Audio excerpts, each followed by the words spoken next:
ஆச்சி பாதாம் ட்ரிங்க். ஆச்சி பாதாம் ட்ரிங்க் ஒன்னு வாங்கினா ஒன்னு ஃப்ரீ. பஞ்சாபில் தொகுதி மறுசீரமைப்பினால் தொகுதியின் எண்ணிக்கை குறைய வாய்ப்பிருப்பதாக பகவத் மான் சிங் தெரிவித்திருக்கிறார். உரிமைகளை காக்க போராடுவதில் தமிழ்நாடு முன்மாதிரியாக திகழ்கிறது என்று பிஆர்எஸ் செயல் தலைவர் KT ராமாராவ் தெரிவித்திருக்கிறார். மத்திய அரசுக்கு நினைவூட்ட விரும்புகிறேன், கூட்டாட்சி என்பது பரிசல்ல உரிமை என்று தெரிவித்திருக்கிறார்.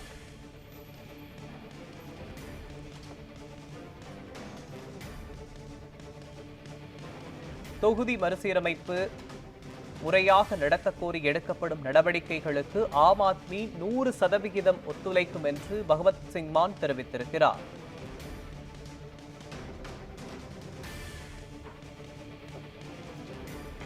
தொகுதி மறுசீரமைப்பு கூட்டு நடவடிக்கை குழு கூட்டத்தில் பஞ்சாப் முதலமைச்சர் பகவத் சிங் மான் பேசிய காட்சிகளை தற்போது பார்க்கலாம்.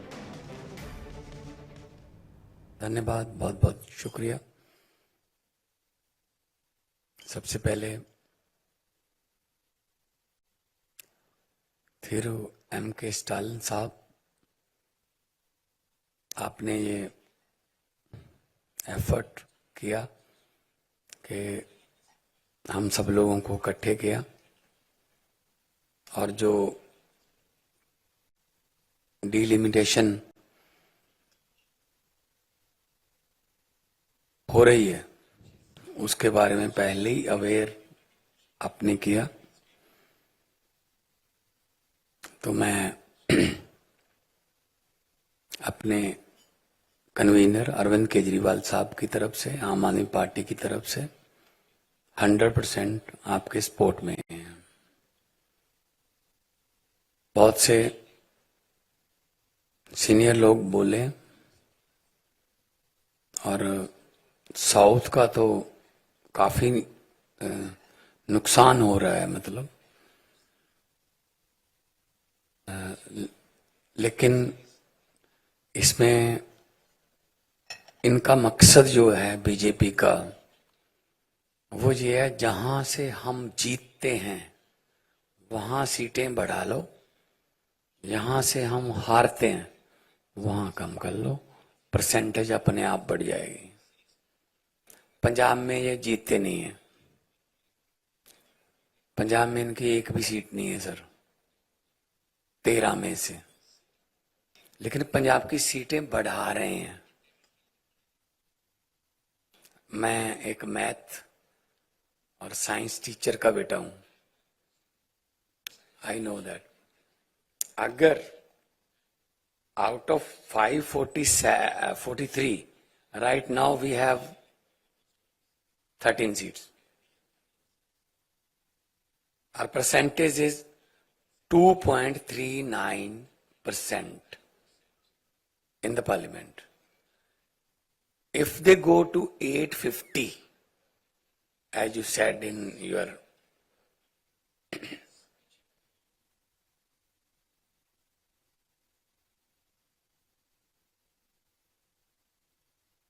right now 543, Punjab has 13 seats only.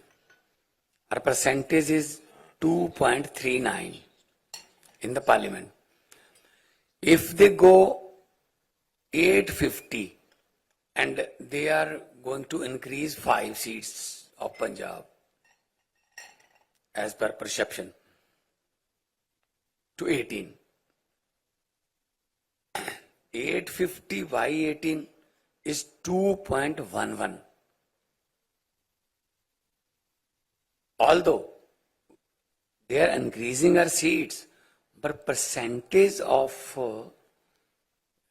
our participation in parliament is decreasing. If they want to keep 2.40 share of Punjab, then they have to give us 21 seats. So because they are not winning Punjab anymore, or never ever, so they are increasing those seats यहां से वो जीत नहीं रहे। UP में वो increase कर देंगे, Hindi belt में इंक्रीज कर देंगे। They are not waiting Kerala, they are not waiting Tamil Nadu, they are not waiting Andhra.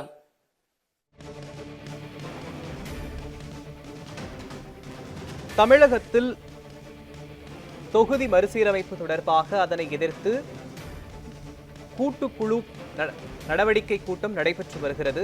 இது பற்றிய நம்முடன் பேசுவதற்காக நாடாளுமன்ற உறுப்பினர் கனிமொழி சோமு நம்முடன் இணைத்து நிற்கிறார். மேம் வணக்கம். மேம், தொகுதி மறுசீரமைப்பு தொடர்பாக கூட்டு நடவடிக்கை குழு கூட்டம் தற்போது நடைபெற்று வருகிறது. இந்த கூட்டம் எதனை முதன்மைப்படுத்துகிறது மேம்? அனைவருக்கும் வணக்கம். முக்கியமாக இந்த கூட்டம் பாத்தீங்கன்னா எந்தெந்த மாநிலங்கள்லாம் இந்த மறுசீரமைப்புல ரொம்ப பாதிக்கப்படுறாங்களோ அவர்களெல்லாம் இன்று ஒன்றிணைந்து இருக்கிறார்கள். இது ஒரு முக்கிய ஸ்ட்ரென்த்தை நம்ம இன்னைக்கு காமிச்சிருக்கிறோம். டிலிமிட்டேஷன் வேணும்னு கேட்கிற அத்தனை மாநிலங்களும் இன்று ஒருங்கிணைந்து அந்தந்த மாநிலத்துடைய சீஃப் மினிஸ்டர்ஸும் அந்தந்த மற்ற மாநிலங்களோட டெப்டி சீஃப் மினிஸ்டர்ஸும் அந்த மாநிலத்தோட கட்சி தலைவர்களும் எல்லோரோட ரெப்ரசன்டேஷனும் இன்னைக்கு இங்கே இருக்கிறது. எல்லோரோட குரலும் ஒருமித்தாக ஒழிக்க இன்னைக்கு ஒரு சிறப்பான ஏற்பாட்டை தமிழக முதல்வர் செய்துள்ளார் என்பது ஒரு பெரிய கவர்ச்சிகரமான ஒரு முன்னெடுப்பாக பார்க்கப்படுகிறது.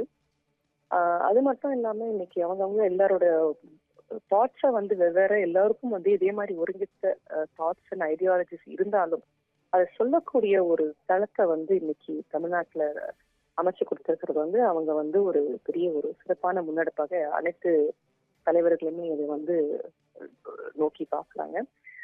காலையில டீலிமிட்டேஷனை பத்தின ஒரு சிறப்பான பிரசன்டேஷனை நம்மளுடைய துணை முதலமைச்சர் கொடுத்திருக்காங்க, ஸ்டார்ட் பண்ணி வச்சிருக்காங்க. அதுக்கப்புறம் நம்மளோட முதலமைச்சர் இதை ஒரு சிறப்பான வல்லுநர் குழு கலக்கணுங்கிறதையும் பரிந்துரைத்திருக்காங்க. அதை தொடர்ந்து அனைத்து கட்சியில இருக்கிற முதலமைச்சர்களும் கட்சி தலைவர்களும் அவரவர்களுடைய பங்கனை எடுத்து கூறிக்கொண்டிருக்கிறார்கள். இது உலக அளவிலேயே இது ஒரு சிறப்பான முன்னெடுப்பு. அதாவது ஒரு டீலிமிட்டேஷன்ங்கிறது எந்த மாநிலமெல்லாம் ஃபேமிலி பிளானிங்கை ஒழுங்கா கடைபிடிக்குமோ அவர்களெல்லாம் அஃபெக்டா இருக்கிற அத்தனை மாநிலத்துடைய குரல் ஒருமித்த குரலாக ஒழிக்க இது ஒரு பெரிய முன்னெடுப்பாக நான் பார்க்கிறேன். நாடாளுமன்றத்திலையும் தொகுதி மறுசீரமைப்பு தொடர்பாக விவாதிக்க அனுமதி வழங்கப்படல. மத்திய பாஜக அரசு ஏன் தொகுதி மறுவரையை முதன்மைப்படுத்துறாங்க?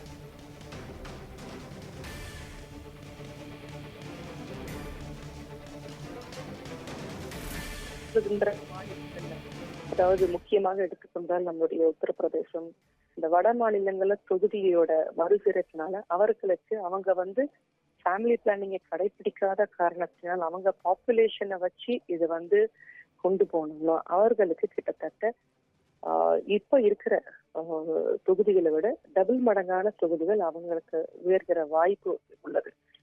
அப்படி பார்த்தோம்னா தமிழ்நாட்டுல நம்மளுடைய உள்துறை அமைச்சர் அமித்ஷா அவர்கள் நம்பர் ஆஃப் கான்ஸ்டிடுவன்சிஸ் தமிழ்நாட்டுக்கு பாதிக்காதுன்ற ஒரு செய்தியை சொன்னாலும் அது எப்படி செய்ய போறாரு, எப்படி செயல்படுத்த போறாருன்ற பலமுறை நாடாளுமன்றத்துல நாங்க கேள்விகளை முன்வைத்தப்ப பேசுவதற்காக பிரைம் மினிஸ்டரும் முன்வரல, அமித்ஷா அவர்களும் முன்வரவில்லை.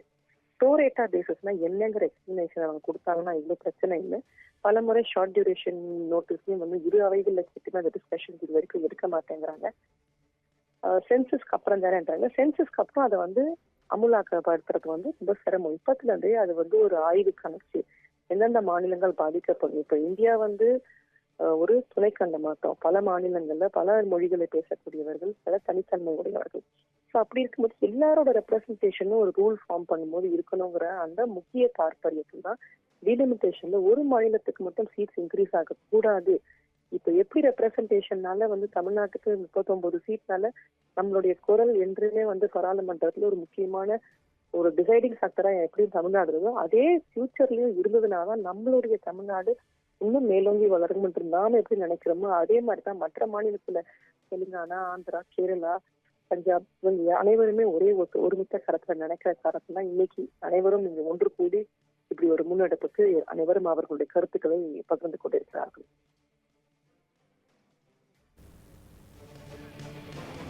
இணைப்பில் உங்களுடைய கருத்துக்களை பதிவு செய்தமைக்கு நன்றி மேம்.